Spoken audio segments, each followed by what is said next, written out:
Already the go-to solution for high-end imaging pros, Capture One is becoming increasingly popular with a much wider audience. Part of this could be the bundling with Sony mirrorless cameras, or that arguably Capture One has better colour and sharpness over Lightroom using the defaults. It may even be due to offering a choice between a subscription model and a traditional perpetual licensing fee. Whatever the reasons for the growth in popularity, if you're new to Capture One, there are several features you should know to help you improve your workflow. Number 1. Auto Adjustments. The Auto Adjustments feature in Capture One, renamed Auto Adjust in version 12, is a little different from the one in Lightroom. Simply clicking the A icon in the main toolbar of the default workspace automatically adjusts a number of parameters from various tools. Up to 7 parameters can be selected. In general, you'll want to enable exposure, contrast and brightness, and HDR. You may also want to include levels. In each case, the optimal adjustment is applied, and it's a great place to start your edit. Unless you're using a Phase 1 digital back, you can ignore the rotation and keystone options. Note also that the default setting doesn't enable white balance, and in most cases it's not a good idea to include it, unless all of the images were taken under the same, that means identical, lighting. As well as the A icon in the main toolbar, the all-inclusive Auto Adjustments option is available in the main menu. Select Adjustments, Auto Adjust. This option is also available in the Importer dialog. However, you'll want to head to the A icon in the main toolbar or menu first to select which parameters you want the Auto Adjust feature to alter.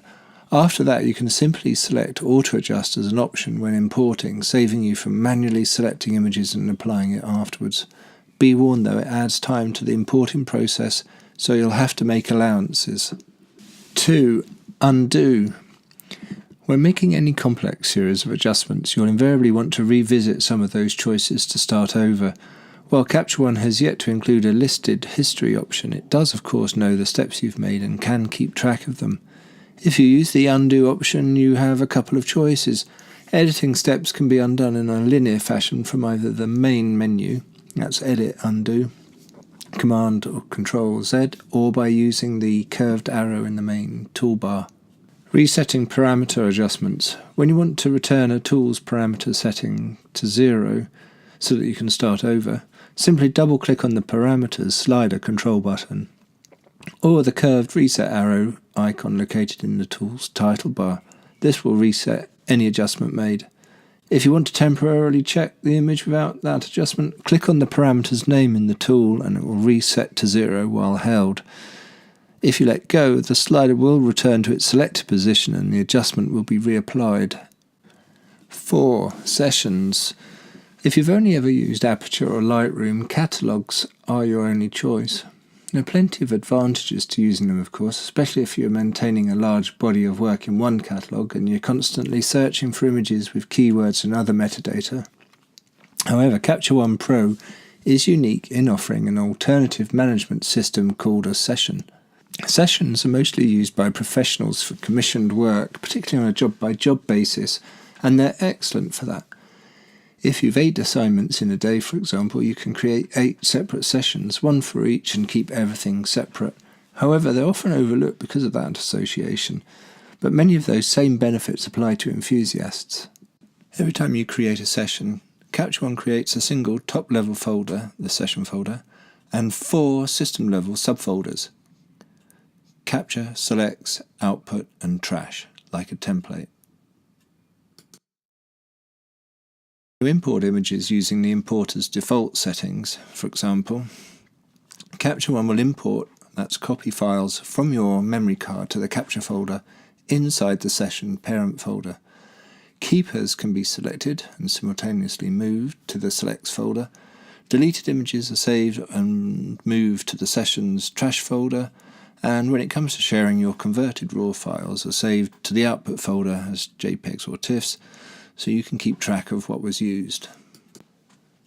When you want to share those JPEGs or TIFFs, simply use the library tool to locate the folder. To do this, select the output folder, Control right-click, Show in Finder Explorer, and then from the System dialog, click and drag the output folder to where you want to share it, such as Dropbox or a flash disk. 5. Level horizons. I'll keep this simple. There are several choices in Capture One, some automated if you're the lucky user of an IQ back, but the simplest and most accurate manually applied option is the Straighten Cursor, shortcut R. It's the first listed in the Rotate cursor group, and it's also available from the Rotation and Flip tool. Simply select the icon, curved arrow with crosshair, and click and drag over the horizon, or indeed any element in the image that you want aligned. I'll even work with vertical elements such as the edge of a building to straighten it.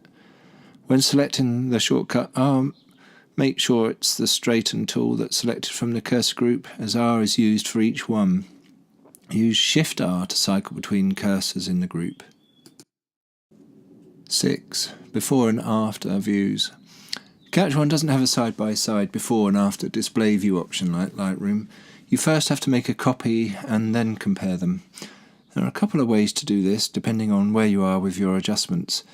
If you haven't started making any, selecting either New Variant or Clone Variant will actually lead to the same result.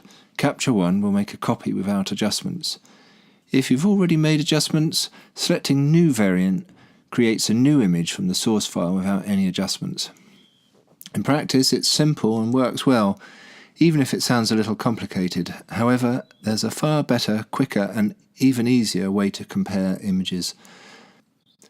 Simply Option click first to avoid mistakes, then click on the Reset icon, that's the curved arrow with a vertical bar, in the main toolbar for a quick and temporary view of the before, that's the unedited state, then release to view the after, adjusted state. 7. Clipping warning. The default setting for Capture One includes a clipping option to show highlights that are devoid of detail. Click on the Show Exposure Warnings, that's the warning triangle icon in the main toolbar, and a red coloured mask will display all those clipped areas, if there are any. If you want to include a shadow warning, displayed as a blue mask denoting clipped or crushed shadow detail, you'll need to select that option from the preferences in the main menu. Once you can see what's clipping, you can make exposure or tonal adjustments to reduce or remove the on-screen warnings. 8. Focus mask. One of the most underused, perhaps little-known tools in Capture One is the focus mask. It works a little like focus peaking in a mirrorless camera, showing a mask over the area that's in focus. This is an outstanding tool for quickly checking if your images are in focus. Both the opacity and threshold at which the mask is triggered can be altered from the preferences. From the main menu on a Mac, select Capture One Preferences. If you already have the Preferences dialog open with an image selected, you can fine-tune the threshold for the resolution of the camera lens system.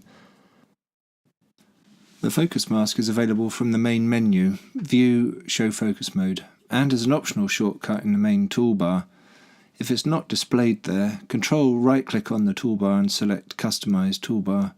From the dialog window that opens, click and drag the focus mask, that's the AF target icon, to the main toolbar and drop it into position.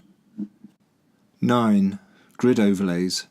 Capture One has several options for grid overlays to help composition when cropping images. Capture One has a separate guides feature as well, but that's a customizable option intended for studio use and different to what we're talking about here. The default grid setting is a simple 3x3 arrangement, but there are plenty more options, including a Fibonacci spiral, similar to a golden spiral, and a grid based on the golden ratio as an aid to the placement of the motif. The options are only available from the Preferences dialog, you can't select them via a shortcut. Before putting in a support case to Phase 1, the absence of a memorable shortcut is due mainly to there being several options there to display them that likely could be done. Turn the grid on in the viewer. From the main menu, select View, Show Guides and Guides, or hit the Show Grids and Guides icon in the main toolbar. From the Preferences Crop dialog under Grid, select the When Grid and Guides option from the menu.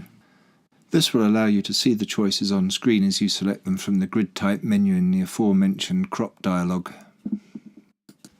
10. Applying a crop.